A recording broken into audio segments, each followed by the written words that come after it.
Hello YouTube, I am Knackered, and today I'm bringing you a special video. It is a video on why I believe this game is still in its infancy. It is a video where I try to describe why I believe this video is underdeveloped. This game is underdeveloped, and thereby being in its infancy. I still think it has room to grow. I believe it has some special traits, some special feats that needs to be developed. But firstly, I want to explain to you why I believe it's in its infancy, why I believe it's underdeveloped to similar games. I believe that this game in general lacks classifications. I believe our general understanding of the game is underdeveloped.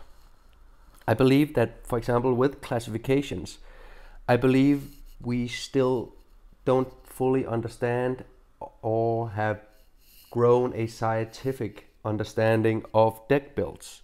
For example, basically right now we have turtle builds, which kind of is like the old Cashian build, where you build to defend and then slowly grind down your enemy. But your main build of the deck is just turtle deck. It's defensive decks. You build with turrets, you build with slow tanking, what's it called, Uradel Rebel. So basically the only defensive decks we have is considered turtle decks at best. And then we have counter decks, counterplay decks. The old Gen Urso deck, where you build to defend, and then at some point you try to snipe down the enemy and try and get a kill on him, and then as fast as possible go all in and try to destroy a turret.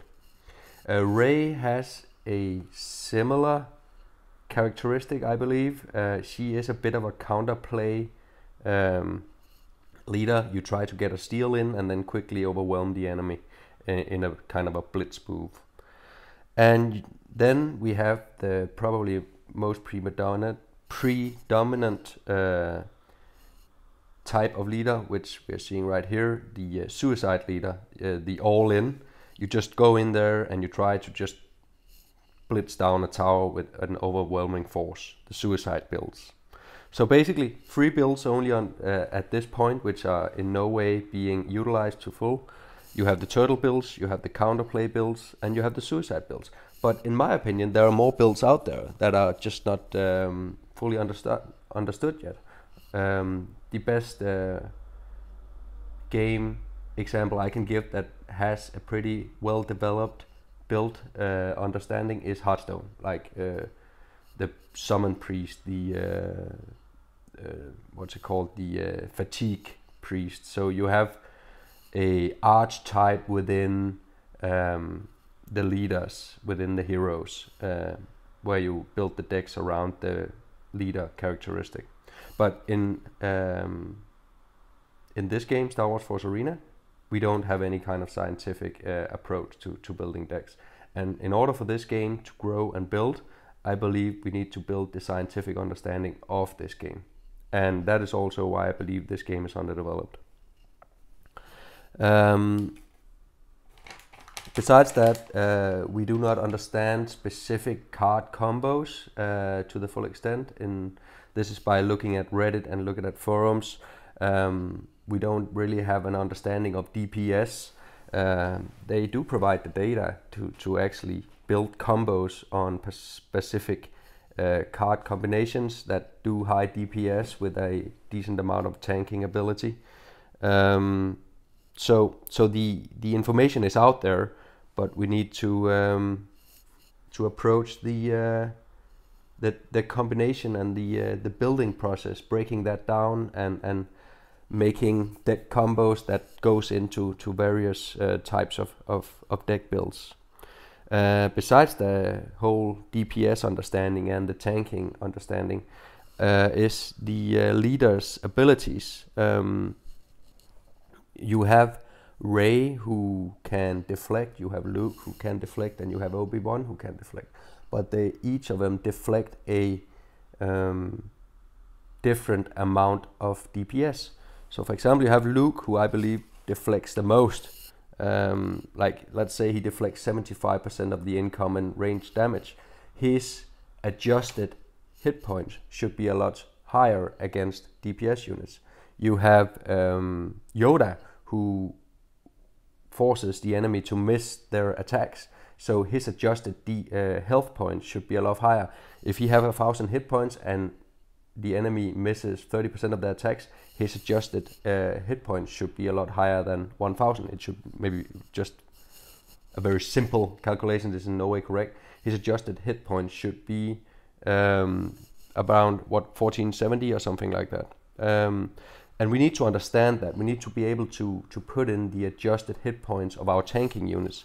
And this is another thing that I believe this game is missing. We have a whole game mode who is completely underdeveloped in draft mode. Draft mode should need a specific kind of understanding on its own in what kind of decks are important to go into a deck. For example, there are some very basic needs in a draft deck, like you need AoE. No matter how good, like let's say you have your unique unit and you have the TIE Bomber unit, you should be picking the TIE Bomber unit. Even though the unique card in general is considered the best card, a draft deck without a TIE Bomber unit is almost worthless. Like, those kind of understandings need to go out there. You need to be able to build value decks for 5-win decks. Another thing is 5 wins. That is ridiculous. It's a clear sign that no one plays the mode. Like, we should be able to have 10-win decks. We should be able to have 10 wins in there in order for you to complete that kind of game mode. But right now, with no one playing, you having a 10 or 9-0 deck, a deck where you have 9 wins and 0 losses, for you to get a compatible opponent is pretty much impossible, because no one is going to reach that level. And in very best, there's going to be 3 people with those kind of decks, so you can meet 3 people. So for this game mode to really be developed, we need more people playing it, and we need then to be able to raise the amount of wins given. Basically,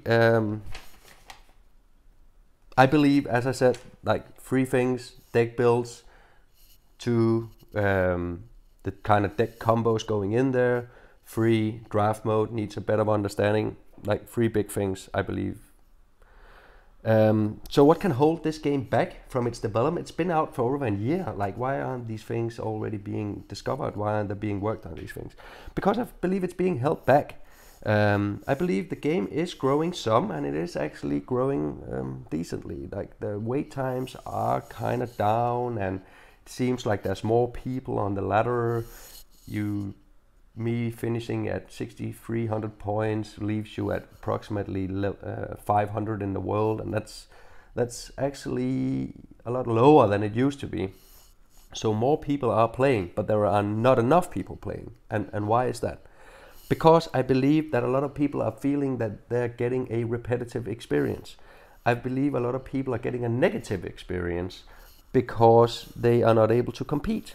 They're not able to compete because the game is too expensive. Right now, for you to run a premium account, it's gonna set you back $25 every 28 days. Like, compare that to a similar Netmarble game in what is it called? The game where you play heroes. Like, if you want to run a premium account there, it sets you back $15. Most pay games where we pay a monthly subscription is going to set you back approximately $15. So this game is overpriced, and it's going to set its growth back, because a lot of people who want to try out the game before playing or paying is just going to say, hey, it's going to cost me way too much to ever be able to play this game on a competitive level. So why bother? And I completely understand that. So a little rant from me. But I believe, even though I'm very critical about this game, I do believe it has potential, and I do believe it is underdeveloped, and I do believe this community needs to pull itself together, not in terms of us being more positive or like being responsible for building this game, because we're not. It is Netmarble. Netmarble is responsible for this game, but we need to be responsible of growing our decks and becoming better players, and by becoming better players, helping others to become better players, and that will enhance our experience. And by that I mean pulling our knowledge together.